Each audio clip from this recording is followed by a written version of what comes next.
The chair recognizes the gentleman from Louisiana, the Majority Leader, Mr. Scalise.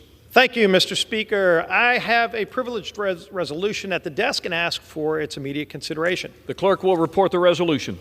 House Resolution 5, resolution adopting the Unanimous consent that the resolution be considered read and printed in the record. Without objection, the reading is considered as read. Gentleman from Louisiana is recognized for 1 hour.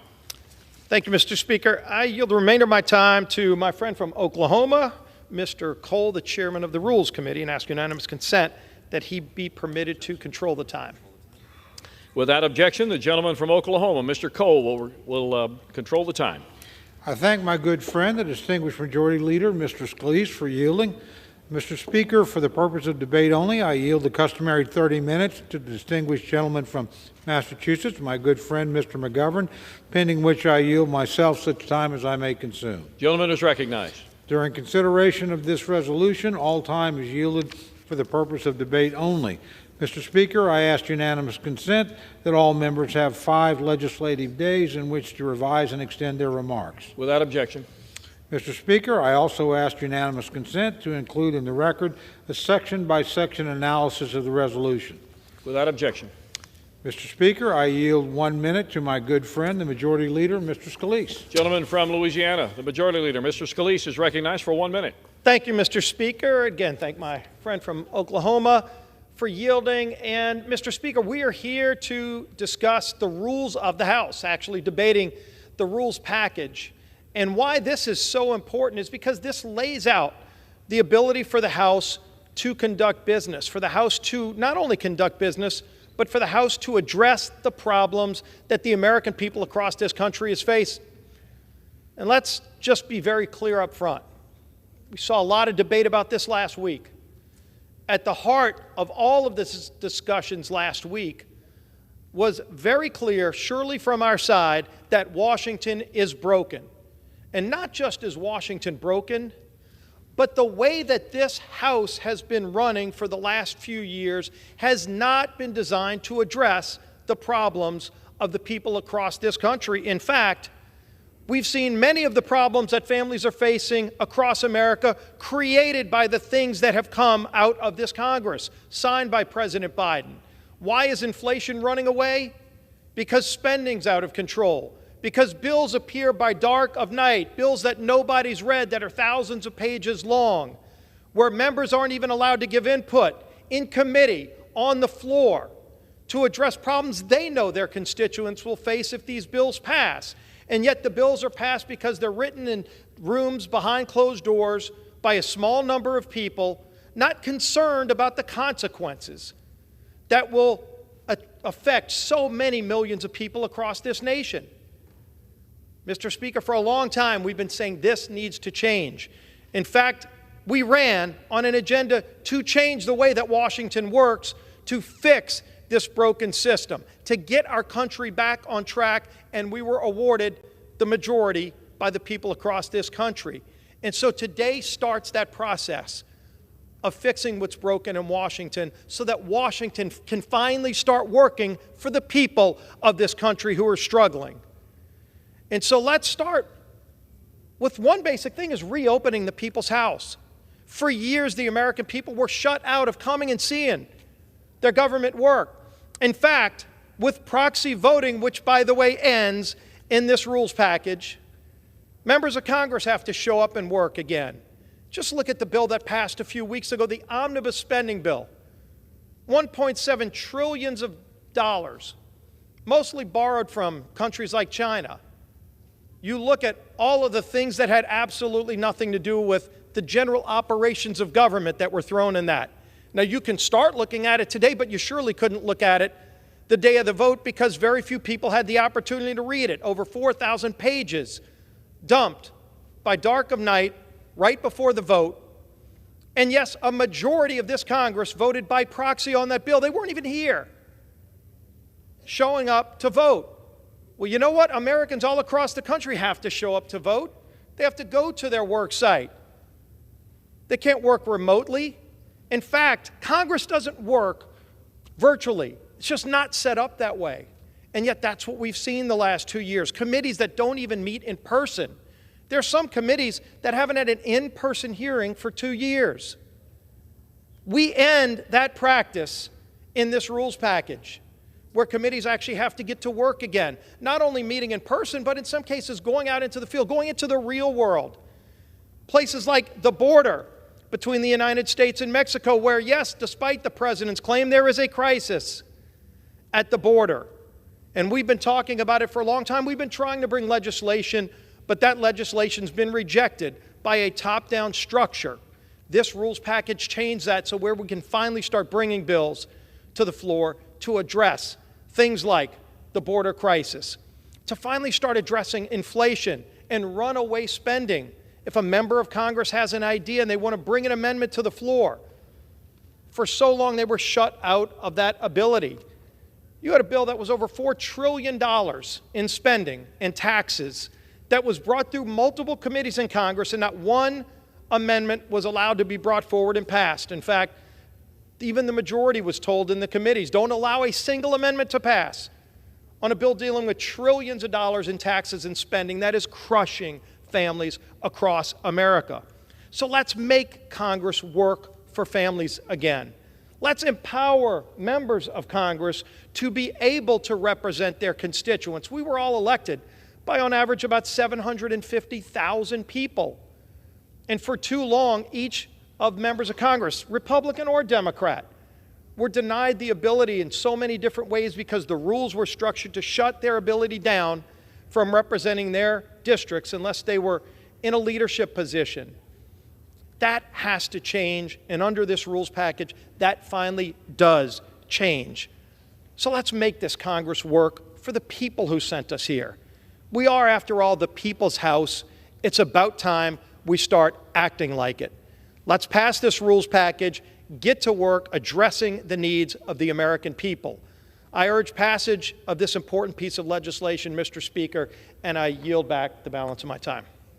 Gentleman from Oklahoma reserves. Gentleman from Massachusetts is recognized. Thank you, Mr. Speaker. I want to thank the gentleman from Oklahoma, Mr. Cole, for yielding me the customary 30 minutes, and I yield myself such time as I may consume. Gentleman is recognized.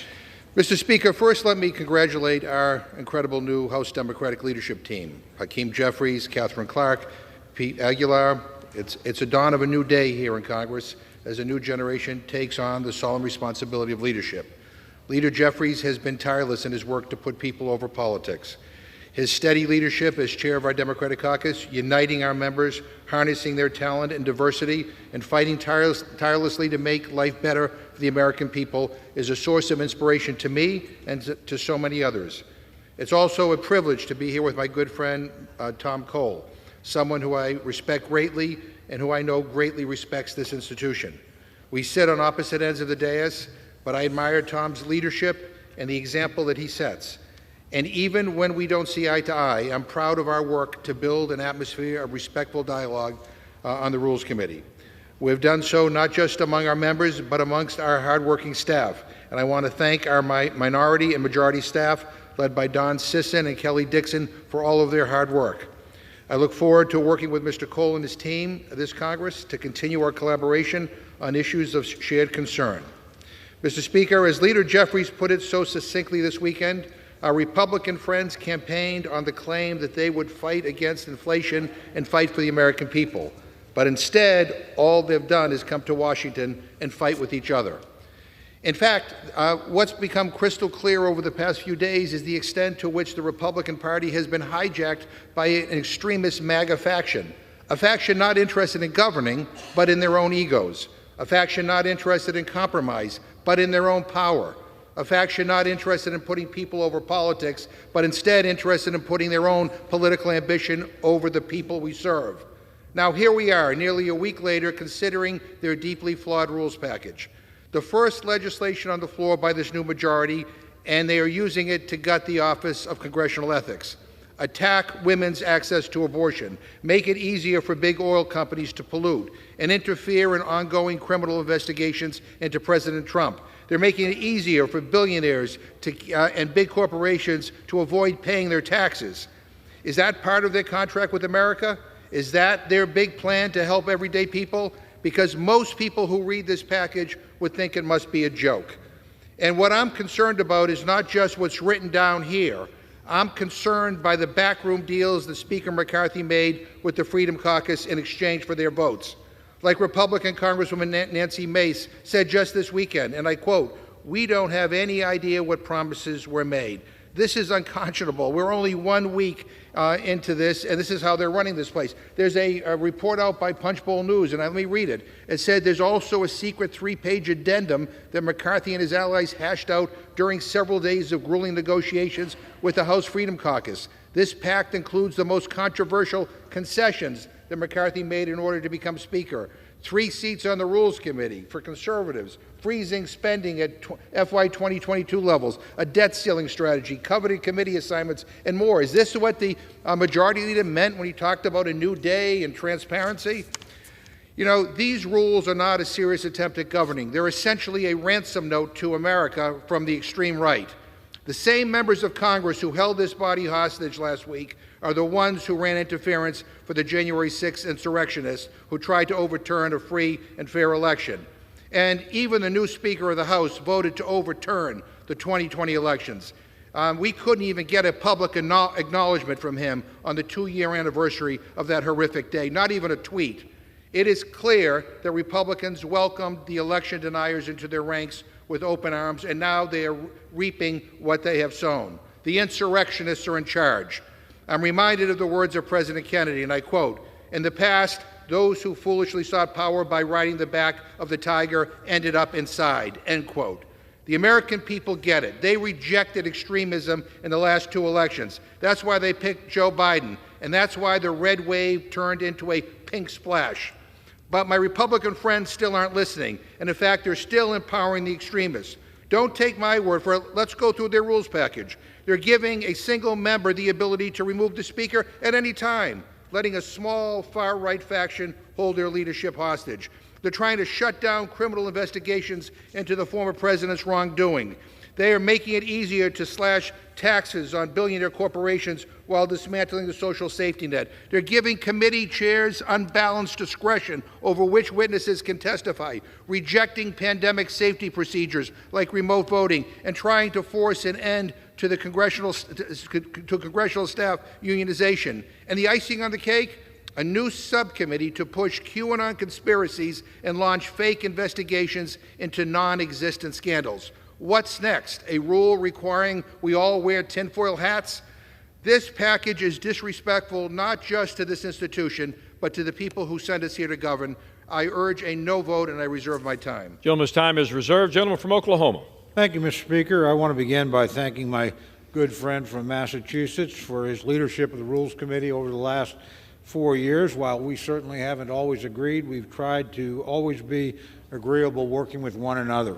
And I certainly associate myself with his remarks about the terrific work of the staff on both sides of the aisle for helping us facilitate the operation of the House over that 4-year period. I look forward again to working with my friend in the years ahead.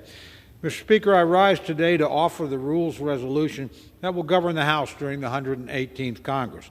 Determining the rules we will follow is one of the first and most consequential decisions we must make as a body at the beginning of each Congress. In many ways, the rules of the House of Representatives serve to demonstrate where our priorities and our values lie as an institution. And make no mistake, the priorities of the new Republican majority are fully on display in this resolution. First and foremost, Mr. Speaker, we're taking action to reopen the People's House and to ensure that we, the people, elected servants, are here in Washington, D.C. doing our jobs.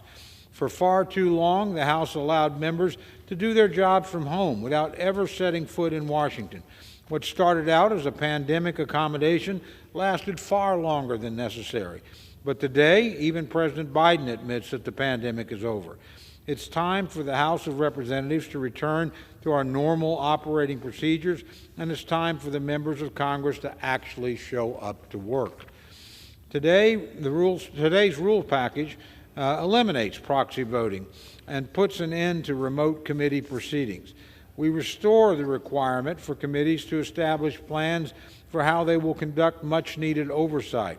Republicans have robust plans to ensure that we will hold the Biden administration accountable for its actions. But being a counterbalance to the administration will not stop there. With today's rule package, we will also establish a new select subcommittee modeled on the Church Committee to investigate the radical left's weaponization of the federal government in recent years. We will also modify the jurisdiction of the select subcommittee on the coronavirus pandemic to ensure we investigate the origins of the virus and finally look into the financial and societal impacts of shutdowns. And we will establish a select committee on strategic competition between the United States and the Chinese Communist Party to respond to threats posed by the CCP, ensure economic competitiveness for America, and protect human rights. Other important changes in this resolution are those that are designed to address our out-of-control spending problem, which the former majority made vastly worse last Congress.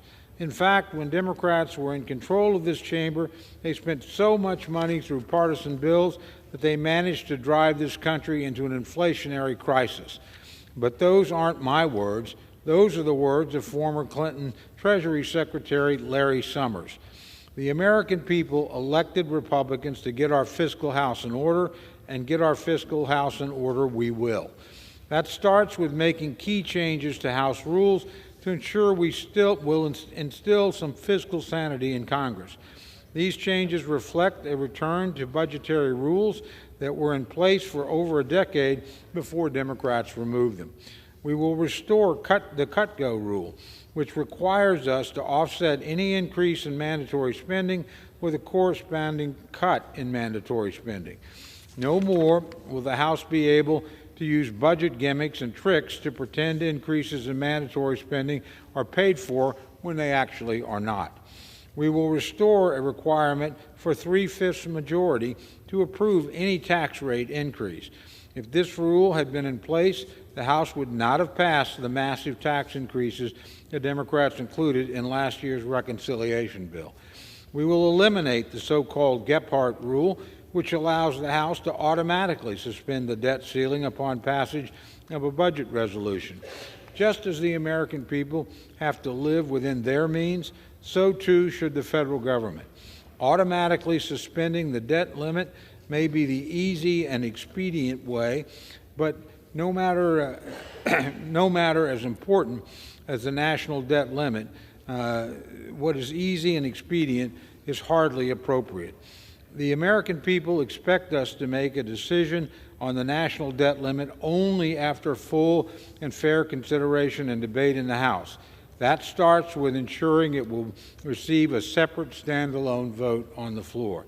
Finally, we will remove the rule that allowed Democrats to simply ignore budget estimates for bills dealing with the COVID pandemic or climate change. Though it may sound controversial to my friends on the other side of the aisle, Republicans cannot and will not thrust our heads in the sand and ignore the effects of out-of-control federal spending. Mr. Speaker, I could go on, but on the whole, I am very proud of today's rules package. It reflects Republican priorities and priorities of the voters who elected us. It reopens this institution and ensures that all members will be in Washington to do their work, as our constituents expect. It ensures that we will hold the Biden administration and the Chinese Communist Party accountable, and it ensures that we will get our fiscal house in order.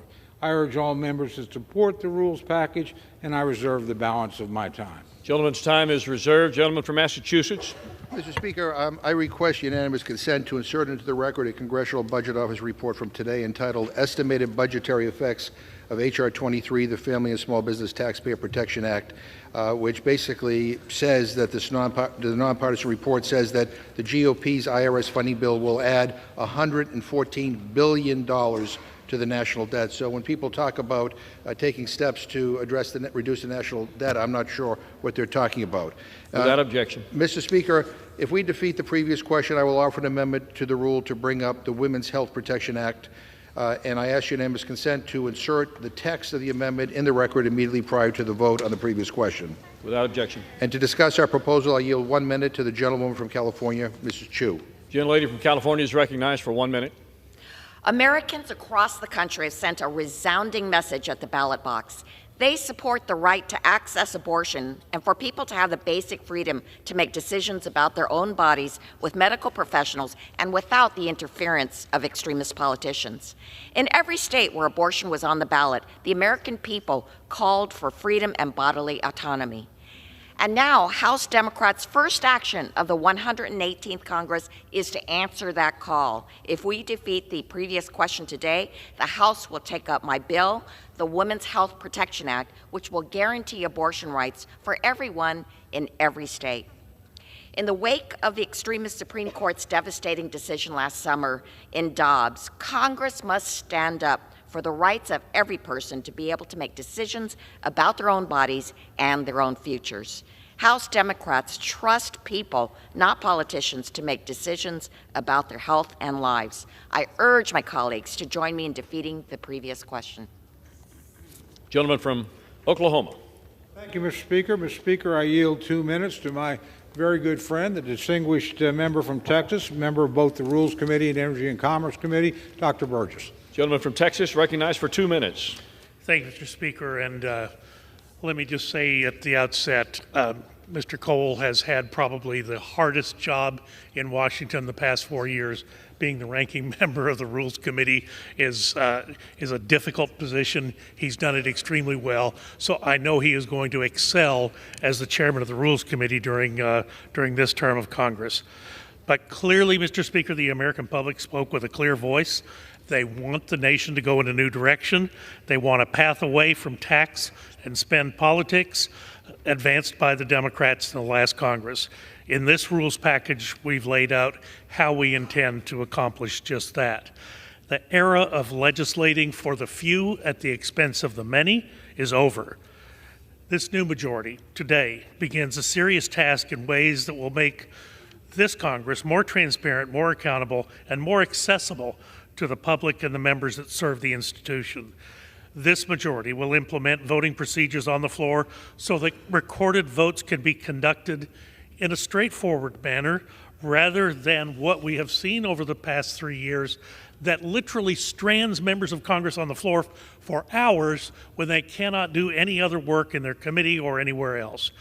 Mr. Speaker, I believe our friends in the outgoing and the previous Congress squandered their opportunity for focusing on the politics focusing on the politics of division instead of what we were all sent here to do, and that is the people's business. Tackle inflation, tackle lawlessness, the threats abroad. These are the urgent issues that the American public demands that their representatives address. And instead, Americans were treated to the petty and divisive agenda of the last Congress. Thankfully, Mr. Speaker, Republicans will utilize this majority. Republicans have proposed an agenda that will address these vital issues and put our nation back on the track to fiscal prosperity. With this Republican majority, we offer Americans a governing agenda that will ensure that the 21st century remains an American century. I yield back. From Massachusetts. Mr. Speaker, we heard a lot about inflation, but none of the 12 bills, the first 12 bills my Republican friends are bringing up have anything to do with inflation or mention inflation. I yield 1 minute to the gentleman from Colorado, Mr. Gett. Gentlelady from Colorado is recognized for 1 minute. I thank the gentleman. Mr. Speaker, if there was any overriding issue of clarity in the last election, it's that Americans feel strongly that they should have the freedom to make their own health care decisions, not politicians. Apparently, House Republicans weren't listening because just 2 months after a record number of Americans voted to vehemently oppose the GOP's efforts to criminalize abortion care in this country, we have today a set of rules that will make their extreme agenda a reality. These rules will pave the way for the immediate passage of not one, not two, but 3 bills that will limit women's rights to reproductive care. 25% of their initial agenda is anti-choice. This is not what the people want of America. 61% of this country strongly support a woman's right to abortion care. I urge all of my colleagues to stand up to this extremism and stand up for the people who we were elected to serve. Vote no on the previous question to bring up the Women's Health Protection Act, and vote no on the rule. Let's listen to our constituents. I yield back. Gentleman from Oklahoma. Thank you, Mr. Speaker. I yield 3 minutes to the distinguished lady from Minnesota, my colleague on the Rules Committee, Ms. Fischbach. Gentlelady from Minnesota is recognized for 3 minutes. Thank you very much, and I want to thank the chairman of the Rules Committee and my friend from Oklahoma for yielding me the time and for the experiences we've had on rules the last year. Mr. Speaker, for far too long, Democrats have run roughshod over the norms and practices of the People's House, weaponizing our rules to insulate themselves and protect their allies in the Biden administration from proper oversight. That ends today. I want to thank the chairman, Speaker McCarthy, and our leadership for spending countless hours putting together this package that better reflects the historical practices of this institution while receiving feedback to ensure the work we do is by the people and for the people. There are numerous items that I truly believe are vast improvements from the previous 2 years, but I will focus on 3. First and foremost, this package finally ends the ludicrous pandemic procedures that have done lasting, if not permanent, damage to this institution. Legislating requires us to see each other eye to eye in order to understand where the other is coming from. Remote proceedings and a lockdown capital have reduced this institution to a computer screen, and the work product has deteriorated as a result. It is long past time for us to get back to work. Second, the rules package finally creates a more transparent process by which we legislate. As then Chairman McGovern once said, a lousy process leads to bad legislating. Today, through a mandatory 72-hour rule, we allow more thoughtful and deliberate consideration that will improve what we pass out of this House. Finally, this rules package helps restore some fiscal sanity. Over the past 2 years, the American people have been hindered by out-of-control spending by the government, and now our constituents are saddled with trillions in debt and the highest inflation levels in a generation. House Republicans today will once again ensure the federal budget operates like any other, requiring offsets for any additional spending, eliminating budget gimmicks, and requiring inflationary analysis of the bills we consider. I am proud to stand by my friend and colleague from Oklahoma in support of this package, and I urge members to do the same. Thank you, Mr. Speaker, and I yield back. Gentleman from Massachusetts. Yeah. Mr. Speaker, let me just remind my friends that over 1 million people, 1 million Americans died of COVID, including a member-elect who was supposed to be sworn in the last Congress. And these remote procedures undoubtedly saved lives of members and staff here in this chamber. So please, let's not diminish what the point of all that was about. I yield 1 minute to the gentlewoman from Washington, Ms. Jayapal. Gentlelady from Washington is recognized for 1 minute. Thank you, Mr. Speaker. After a week of chaos, we now have a rules package for MAGA extremists attacking our freedoms and every major responsibility of this body, from paying America's bills to funding our government. This package criminalizes abortion by advancing bills that attack access and health care without a single hearing or markup, undermining women's economic freedom and bodily autonomy. Mr. Speaker, as one of the 1 in 4 women across this country who have had an abortion, I join those in both parties and the majority of this country who are saying not on our watch.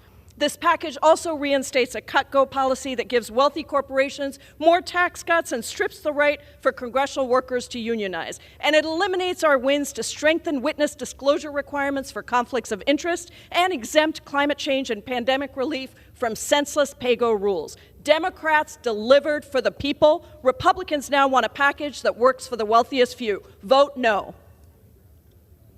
Oklahoma. Thank you, Mr. Speaker. Mr. Speaker, I yield 2 minutes to my very good friend from Virginia, Mr. Griffith, who had so much to do with some of the extraordinary changes in this rule package. So I yield to the gentleman. Gentleman from West Virginia is recognized for 2 minutes. Thank you. I appreciate that. Virginia. Thank you, Mr. Chairman. I come to talk today about getting back to the basics. This place has, in fact, been broken, and a number of the rules that we worked on were to bring authority back and bring us back to the principles of Jefferson's parliamentary practice and procedure, his manual on that. So I would say to you, ladies and gentlemen, that we should look at that document for what its principles stand for. And what it stands for is, and it says right in the preamble, for some of the most familiar, Jefferson writes, for some of the most familiar and experienced members, referencing their members of Parliament, because that's what he based it upon, that nothing tended more to throw power into the hands of administration and those who acted with the majority in the House of Commons than neglect or departure from rules of proceedings, that these forms, as instituted by our ancestors, operate as a check and control on the actions of the majority, and they were in many instances a shelter and protection to the minority against the attempts of power.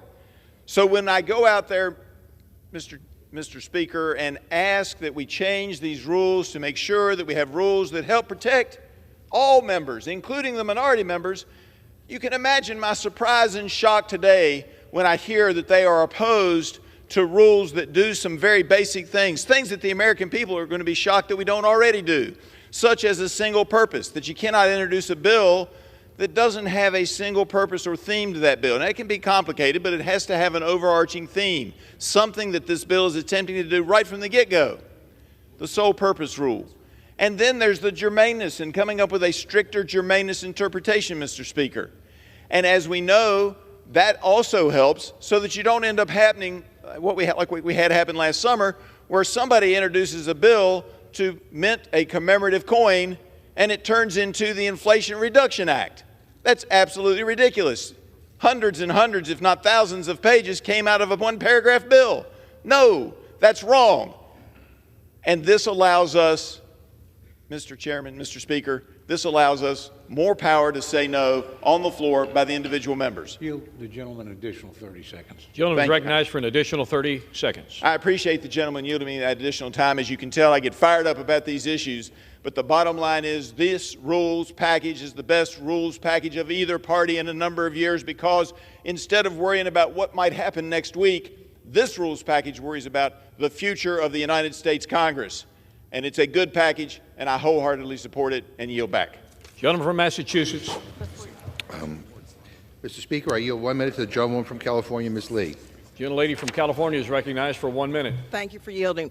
Mr. Speaker, after 4 days and 15 rounds of the new Republican majority has finally chosen a speaker, and their first order of business is to trample on the hopes of the people that elected them. The rules package that we see before us contains no less than 3 bills that strip people in this country of their reproductive freedom. These bills are a slap in the face to voters who proved time and time again at the polls last year that they believe in reproductive freedom and abortion access. From Kentucky to Kansas to my home state of California, our constituents believe that the right to make decisions about their life and their health, including abortion, lies with them, not with you, not with me, not with any elected official. This rules package is meant to help this body govern, not restrict the personal autonomy of millions. As one who has had an abortion, I know how horrific this rule package is. It's our bodies, it's our choices. Mr. Speaker, this dysfunction and hypocrisy is shameful, and the people deserve better. From Oklahoma. Thank you, Mr. Speaker. Mr. Speaker, I yield 3 minutes to my good friend, distinguished gentleman from South Dakota, Mr. Johnson. Gentleman from South Dakota is recognized for 3 minutes. Quite a little bit of the national narrative over the last week has been about Republican disunity, and some have tried to apply that narrative to this rules package. And I get it, it makes for a good story, but it just isn't so. I rise today, Mr. Speaker, with a more accurate assessment. This rules package is actually about Republican unity. This package, except for one single change, is the same rules package that was released 2 weekends ago. This is the same rules package, except for one single change, that the Republican conference had widespread agreement on weeks ago. Now, there are a tremendous number of conservative wins here. At least 72 hours for members and the public to review legislation before we vote on it, requiring every bill to deal with only a single subject, getting rid of proxy voting, bringing back the Holman Rule, which will allow this body to target specific spending line items, and then the return of Cut Go, so that spending increases have to be offset by spending reductions. Every single one of these big conservative wins, Mr. Speaker, and many more like them, were supported by the Republican conference long before the excitement of last week.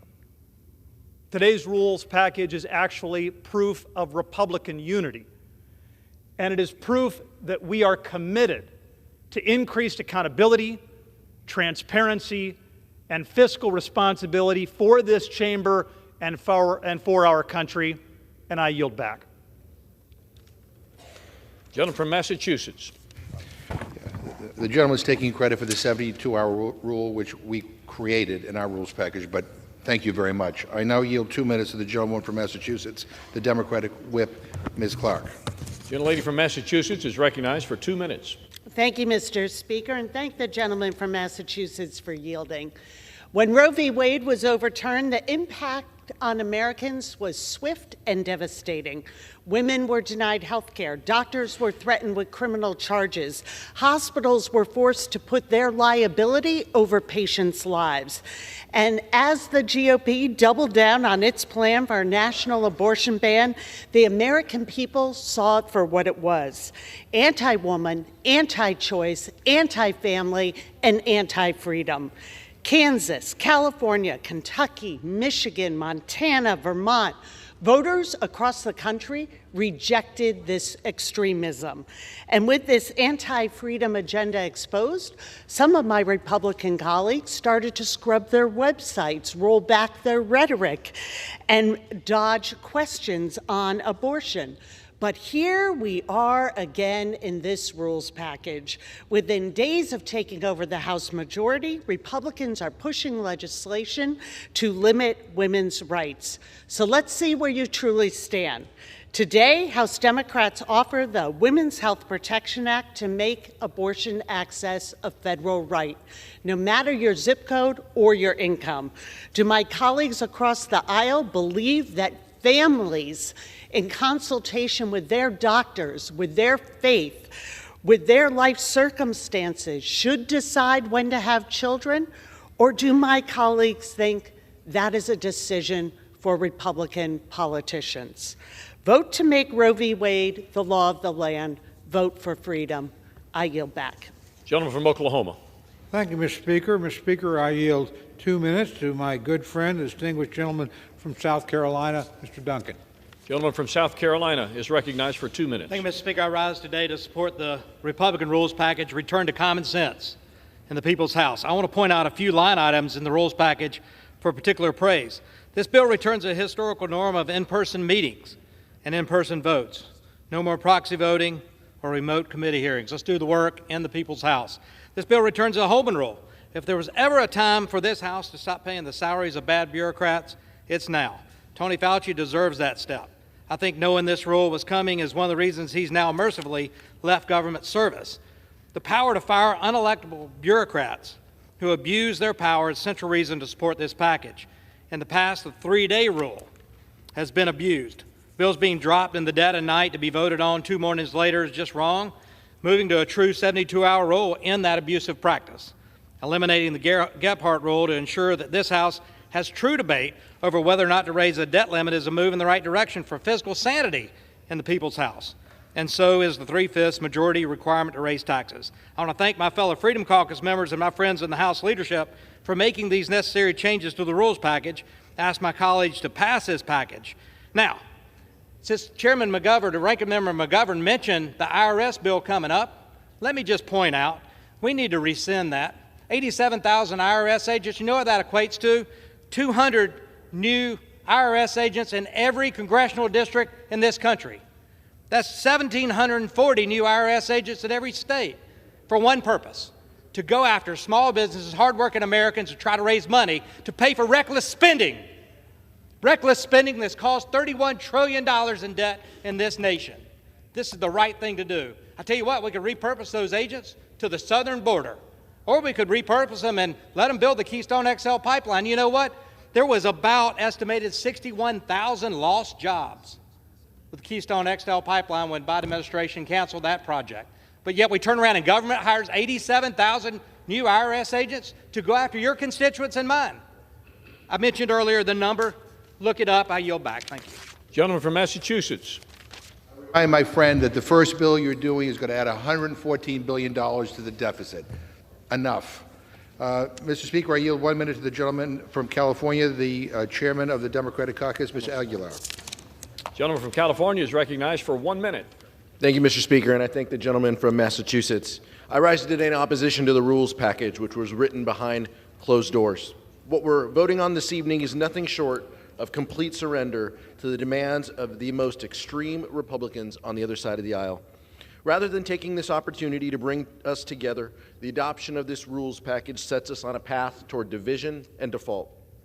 The extremists plan to use these rules to hold the economy hostage and to enact more cuts to Social Security and Medicare. Mr. Speaker, last week our nation saw the lowest unemployment in 50 years, a testament to the leadership of President Biden and House Democrats. And yet it's clear that the new majority is determined to undermine that economic recovery at every turn. I urge a no vote and yield back. Gentleman from Oklahoma. Thank you, Mr. Speaker. Mr. Speaker, I yield 3 minutes to my very good friend, the distinguished gentlelady from Florida, Ms. Kamek. Gentlelady from Florida is recognized for 3 minutes. Thank you, Mr. Speaker. I rise in strong support of HRES 5, adopting the rules for the 118th Congress. First, this rules package is an incredible win, not just for conservatives, but for all Americans. Americans deserve a House of Representatives that serves the people, not a political or personal agenda. For decades, we've heard a series of questions, things like, why can't we simply pass bills that address a single issue? Why do we have to Christmas tree these bills? Why isn't there enough time to read the bills? Heck, why don't members have to show up to work to get paid? I hear that all the time. And that, among other things, is what we have addressed in this rules package. And to be sure folks back home understand, this rules package is the document that dictates how we, as members, conduct business up here, and that is why it is so important to get this right. This is the most conservative and transparent rules package in recent history, and the thanks goes to the Republican conference at large for working on this and approving this and debating these proposals on 3 separate occasions since November. Here's a sampling of just what's in this common sense package. First, every single member of this body will have at least 72 hours to review each bill. Second, members will now be forced to vote in person rather than via proxy. Personally, I have never voted proxy, and for me it's pretty simple. If you collect a paycheck, you should show up. After nearly 3 years of abusing this historic voting change, we are finally putting an end to proxy voting. If my husband, as a first responder, along with thousands of other first responders across this country, showed up every single shift at the height of COVID without complaint, members of Congress should be able to do the same. Now, on November 29th, I testified before the Rules Committee that single-issue bills are one of the single most important things we can do to restore trust in this institution. I am proud to report that this package includes this new requirement, and that is that all members certify their bills introduced in the House address a single issue. A huge thanks goes to my friend and colleague from Virginia, Representative Morgan Griffith, for his work on this issue. Additionally, this rules package establishes a brand new select committee that will be tasked to investigate the weaponization of the federal government. No longer will the DOJ be allowed to target parents who show up for their kids. No longer will the FBI be able to collude with social media companies to censor Americans. Finally, in the ultimate move to drain the swamp, and one that I am particularly proud of, this rules package, it reinstates the Holman Rule, which allows members of this body to offer amendments to appropriations bills to reduce the salary or to fire certain employees or cut federal programs. These unelected bureaucrats, the true, real swamp creatures here in D.C., have run roughshod over the American people without consequence, and today marks our first, but certainly not our last, move to hold them accountable. This package is a product that brings transparency and trust to a broken process, and I want to thank all of my colleagues from the Republican conference for their grit and grace in working to put this package together. I urge its passage, and I yield back. Mr. Speaker, the gentlelady mentioned the 72-hour rule. Once again, I'll say you're welcome. And then she talked about this being the most open and transparent rule ever. Maybe the gentlelady can share with us the secret 3-page addendum that we're reading about, because none of us have seen it. So much for transparency. I guess she's not going to share that with us. But in any event, I yield 1 minute to the gentlewoman from the District of Columbia, Ms. Holmes Norton.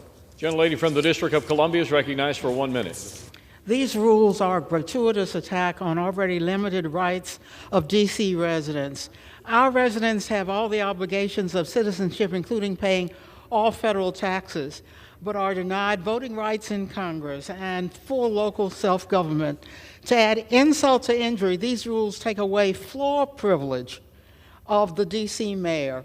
The rules continue to grant governors and 16 other categories of people, including foreign ministers, floor privileges.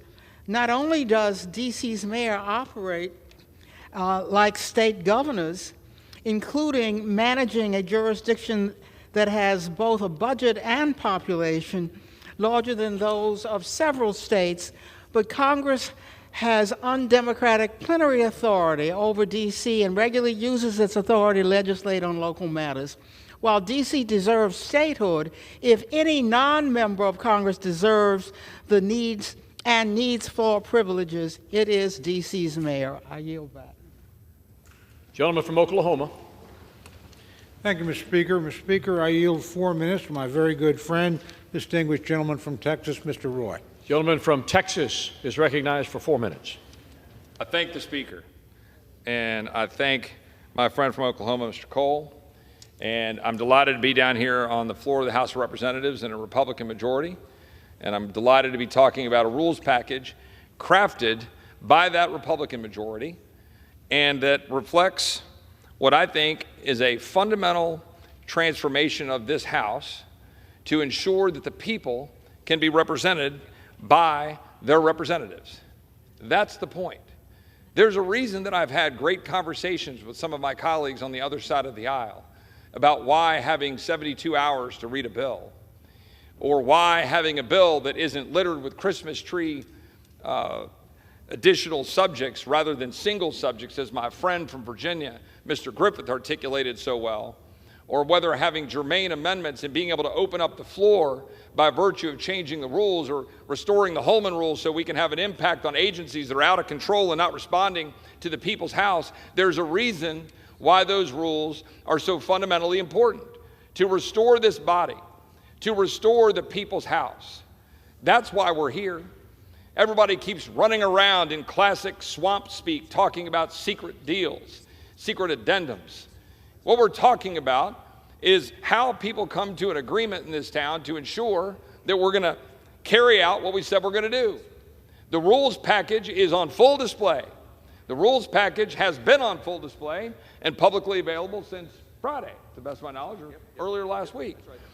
The text of that rules package has been something we could look at. And my friends are right.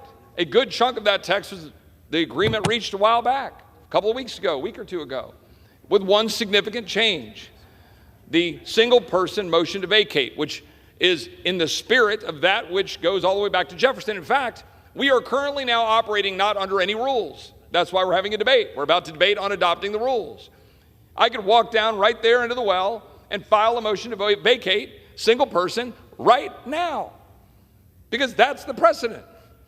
That's what we're operating under. Because that goes back to Jefferson.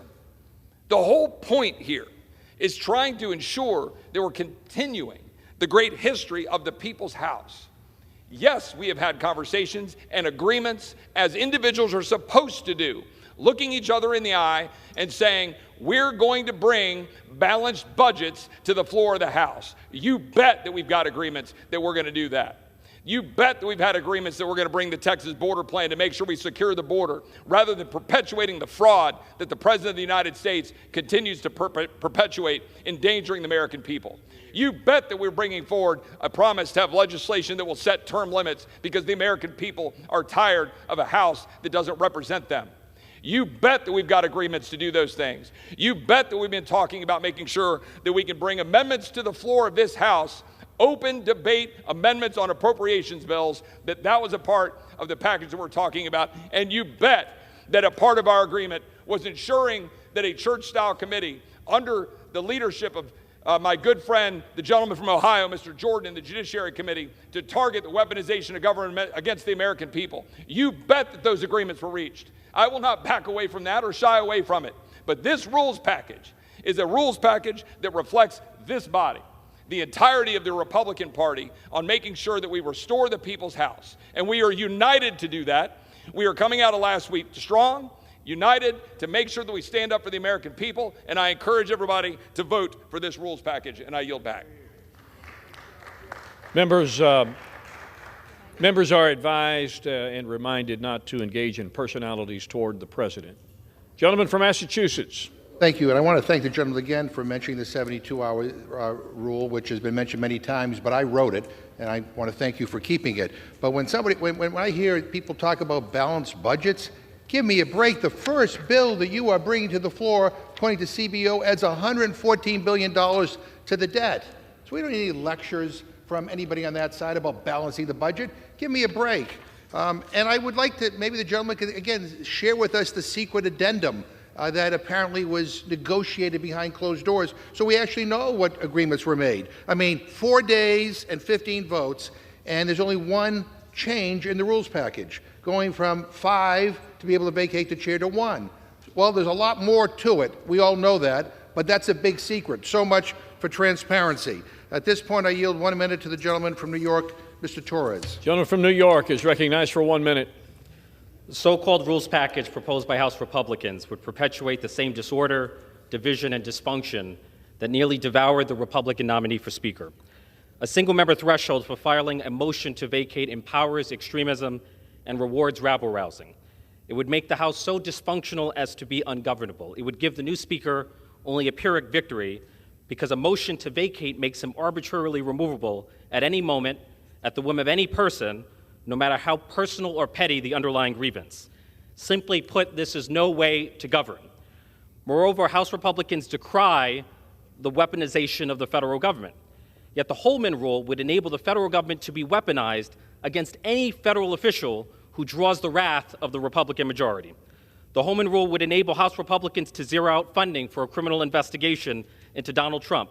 The new rules would defund the Office of Congressional Ethics. The new rules would enable a member being investigated by the FBI to investigate the investigators investigating him.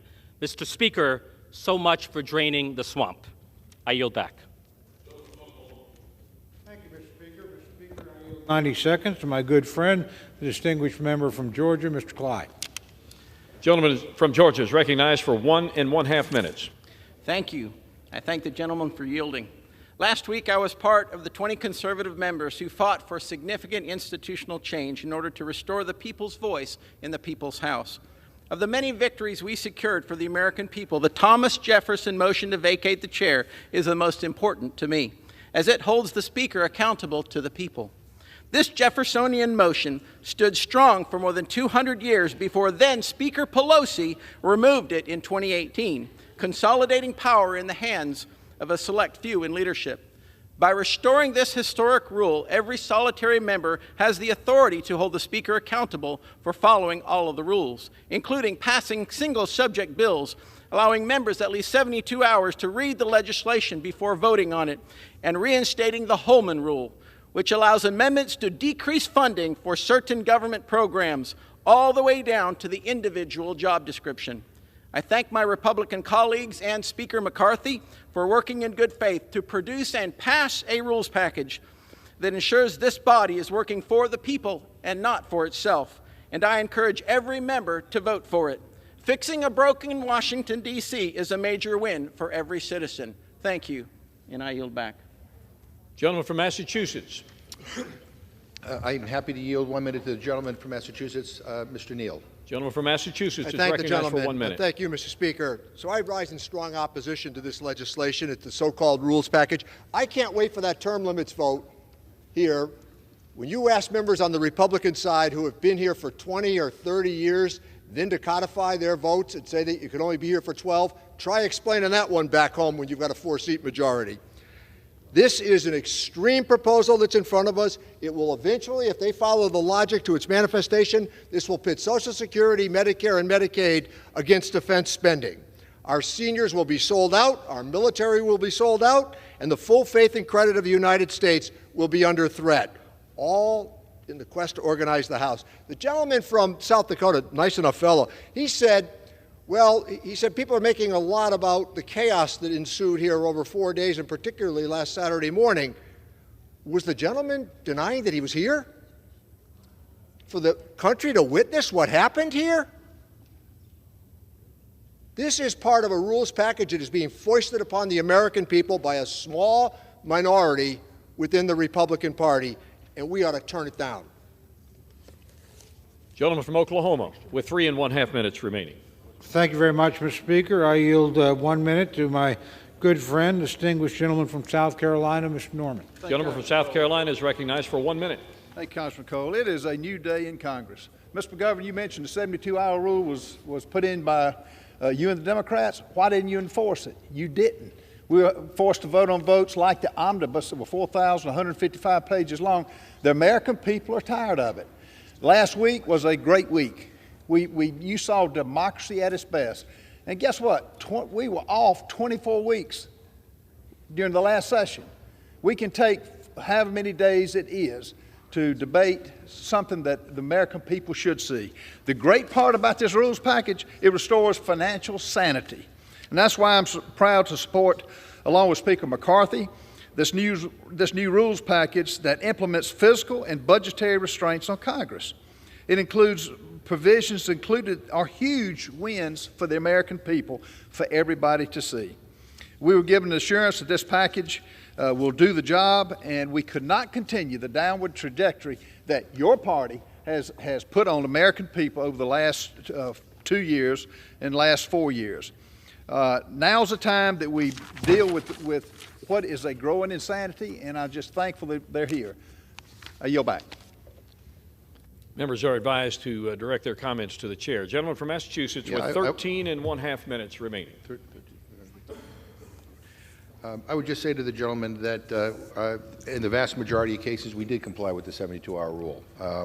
Mr. Speaker, I'd like to yield 1 minute to the gentleman from Nevada, Mr. Horsford. Gentleman from Nevada is recognized for 1 minute. Thank you, Mr. Speaker, and to the chair for yielding. This Republican rules package is more like rules wreckage, and it has very little to do with governance. Adding insult to the American people, Speaker McCarthy and MAGA Republicans want to defund the IRS so that their millionaire and billionaire friends don't have to pay their fair share in taxes, while hardworking people in Nevada's 4th District pick up the tab. There's a persistent problem with the wealthiest Americans evading taxes or hiding their money in secret offshore bank accounts in order to avoid paying their tax obligations. In fact, according to a new Syracuse University analysis, low-income wage earners were audited 5.5 times more than the people in every other tax bracket in 2022. Democrats put people over politics and provided the resources and funding that the IRS needs to go after the super-rich tax cheats. It is not fair that taxpayers with lower incomes are more likely to be audited than high-income taxpayers. And adding additional insult, their first bill adds more than $100 billion to the deficit over the next 10 years. What does that say about reducing our deficit? Stop this hypocritical. Gentleman's time has expired. Gentleman from Oklahoma. I ask for my time. Thank you, Mr. Speaker. Mr. Speaker, I ask unanimous consent that the Speaker be authorized to postpone the vote on ordering the previous question on House Resolution 5 to a designated time later today. Without objection. Mr. Speaker, I ask unanimous consent that the Chair may reduce to 5 minutes the minimum time for electronic voting on any question relating to House Resolution 5 that follows a 15-minute vote. Without objection. With that, Mr. Speaker, I reserve my time. Gentleman's time is reserved. Gentleman from Massachusetts. Mr. Speaker, following the vote on the previous question, Representative DeLauro will offer a motion to commit. I yield 1 minute to the gentleman from Connecticut to discuss that proposal. Gentlelady from Connecticut is recognized for 1 minute. When we conclude this rules debate, I will offer a motion to commit to add the expanded child tax credit. In the face of the Republican majority's draconian agenda, we want to provide a tax cut, yes, to children and to families to make ends meet. The child tax credit is the most effective tool we have in the fight against rising costs, an antidote to inflation. It is about financial stability for families. Nothing in this rules package helps American families. Make no mistake, A vote against the motion to commit means Republicans are willing to raise taxes on working families. The expanded child tax credit was the largest tax cut for working families in generations, a lifeline to the middle class. It drove the largest decrease in child poverty in history. People could pay their electric bills, fill their gas tanks, pay for child care. It reached more than 61 million children, lifted 4 million out of poverty, led to a 26% decline in hunger in families with children. There has never been a federal program that had had such a profound impact in such a short amount of time.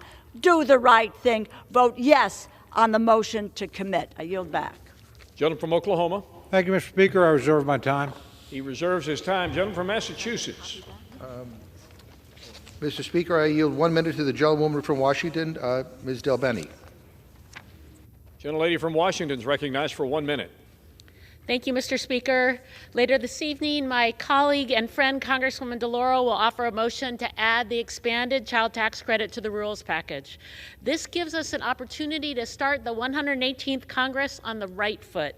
Instead of focusing on an extremist agenda, we can advance a proven solution to an issue that impacts every community in our country: childhood poverty.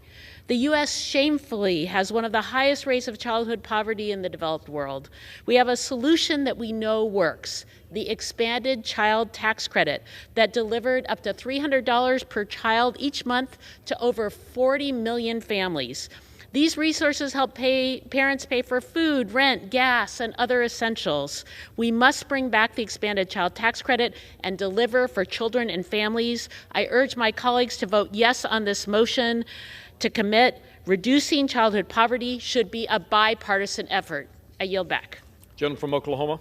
Thank you, Mr. Speaker. I continue to reserve my time. Gentleman reserves. Gentleman from Massachusetts. Yeah, Mr. Speaker, again, let me just ask, will anybody on the other side just share with us the secret 3-page addendum that Speaker McCarthy negotiated with the Freedom Caucus so we can know what else was decided on, given away? I guess not. I yield 1 minute to the gentlewoman from California, Ms. Barragan. Gentlelady from California is recognized for 1 minute.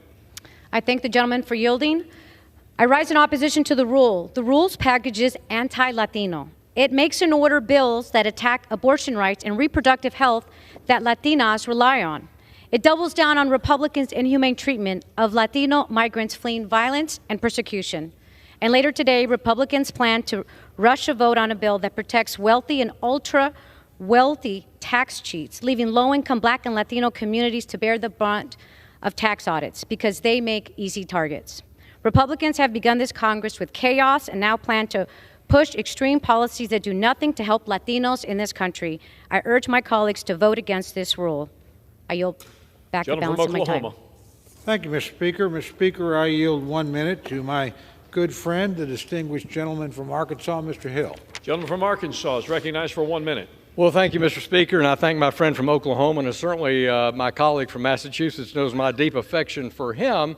But since I've walked in the House floor tonight, I keep hearing this reference to this rules package, that somehow it's not posted on our website, and we're debating something else called an addendum to the rules package. So I just wanted to come to the House floor as someone who worked quite passionately last week with, on the behalf of our new Speaker, working on an agreement with all my colleagues so that we are unified in the House Republican Conference, that there is no addendum to this package, Mr. Speaker. There's no 3-page addendum. There's no extra stuff. Everything in the House rules package is posted on the House website. We made one addition as a conference, and that was the change in the vacate the chair motion. So, Mr. Speaker, I just want to be clear in the congressional record and on those watching on C-SPAN and to my colleagues, there's not a 3-page addendum to the rules package. I greatly respect my good friend from Massachusetts, my friend from Oklahoma, and I yield back. Gentleman from Massachusetts. So, Mr. Speaker, I have great respect for my friend, but really, I mean, come on. What were the last 4 days about? Again, days and days and 15 roll call votes and reporting by multiple sources tell us that there is this side agreement with the House Freedom Caucus that deals with some of the most controversial concessions. I know it exists. It'll come out sooner or later, but I think, everybody's talking about transparency and openness. It would be nice if there was a little bit more transparency and openness from the other side. At that, Mr. Speaker, I yield 1 minute to the gentlewoman from Texas, Ms. Jackson Lee. I thank the gentleman. Thank the Speaker. I rise in opposition to the rules and the rules package. In particular, I support the Women's Health Protection Act, so women seeking reproductive rights will not be hunted down by bounty hunters. And as well, I am opposed to this rule because of the creation of a potential committee that in fact threatens our safety, security, and freedom. It is an unprecedented attack on our nation's law enforcement agencies, our justice system, and our intelligence community, all for the extreme MAGA Republican political activities. This does nothing to solve the actual problems facing the American people, and even includes a possibility of defunding police. Finally, I am glad that the last government, the last Congress, indicated that when 1 million Americans died for continuity of government, we had proxy voting. They wanted to save lives. I oppose the underlying rules and the rules package. I ask my colleagues to join me in voting no. I yield back. Gentleman from Oklahoma. Thank you, Mr. Speaker. I reserve my time. Gentleman from Oklahoma reserves. Gentleman from Massachusetts. So, Mr. Speaker, let me again continue what I was beginning in the last exchange. At least one GOP office apparently has the much fabled 3-page House Rules Addendum. Quote, "We're taking a look at it. We're just going through it," end quote, says Rep. Ken Calvert, a steering committee member, tells Axios. Asked if members have received a copy, quote, "I don't know if everybody has," end quote. So, again, don't come to the floor and talk about transparency and openness and a new day. This is backroom politics. That's what this is about. Secret deals that no one's going to know anything about until it's too late. I reserve my time. Gentleman's time is reserved. Gentleman from Oklahoma. Mr. Speaker, I continue to reserve my time. Gentleman from Oklahoma reserves. Gentleman from Massachusetts. Mr. Speaker, I yield 2 minutes to the gentleman from Maryland, Mr. Hoyer. Gentleman from Maryland is recognized for 2 minutes. Who laments that the 2 minutes are no longer magic. Mr. Speaker, these rules are largely the rules that we've had for some period of time over the years. But they have important changes. Unfortunately, I view those changes as not facilitating our work, but seeking to impede our work. I think that's unfortunate. They're also designed to target federal employees if members of Congress don't like what they do. There, of course, is a process to do that, but as the leader on the other side did at one point in time, he just cut out the salary for an employee he didn't like or thought was acting improperly. That was not appropriate, and of course that did not prevail. But I regret that we don't have an opportunity to look at these rules in the way that so many on this floor talked about doing. First of all, of course, they're not single issues. There are a lot of issues. It's the rules.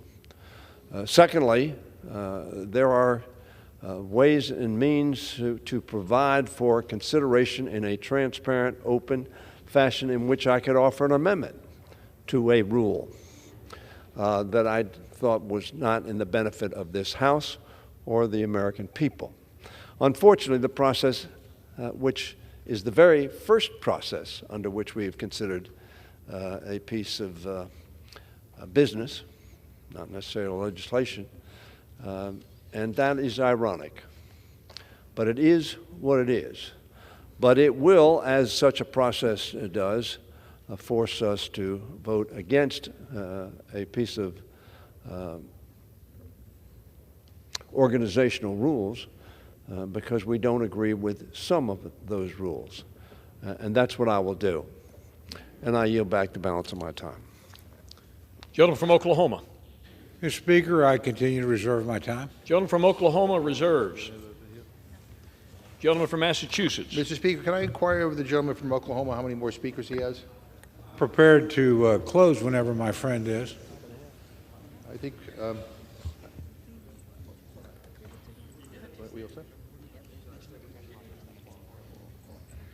I think I'm prepared to close as well.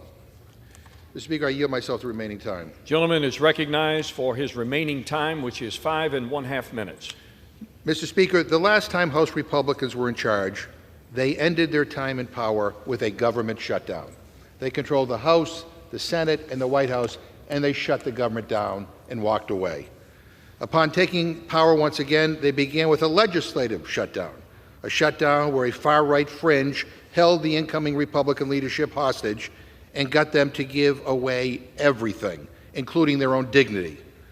What's clear from all of this is that the Republican Party no longer cares about governing. And this rule package is exhibit number 1.